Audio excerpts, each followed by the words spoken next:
этот эксперимент экономический продляется до 1997 года. Не боитесь ли вы, что вот та ситуация, то поведение людей, вполне естественное по своим чувствам, эмоциям, по братству с чеченским народом, когда они ставили бетонные блоки на дорогах и всячески препятствовали проходу российских войск, хотя Ингушетия, еще раз подчеркну, такая же Россия, как и Чечня, оно отразится на подписании пролонгации.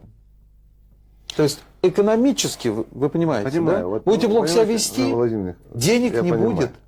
Но вы То есть понимаете, могут вот дело? так вот сыграть? Я в такую понимаю. игру? Это в 1992 году, в таком случае можно и так вопрос ставить, та же российская армия по заданию, по приказу того же министра обороны Грачева расстреливала в упор ингушские дома с танков во время осетино-ингушского конфликта, где погибло тысячи людей, ингушей. А за российской армией шли осетинские боевики, которые насиловали, грабили, убивали людей. Но Одну тем не секунду, менее. я вот не хочу сейчас вдаваться в тот конфликт, и не дай бог, это все настолько тонко, и все могут воспринять ваши слова, и опять Я это понимаю, все. Не я надо. вынужден это сказать. Сказать в том, что, тем не менее, через 2 года мы же не говорим, что мы вне России и что мы не с Россией.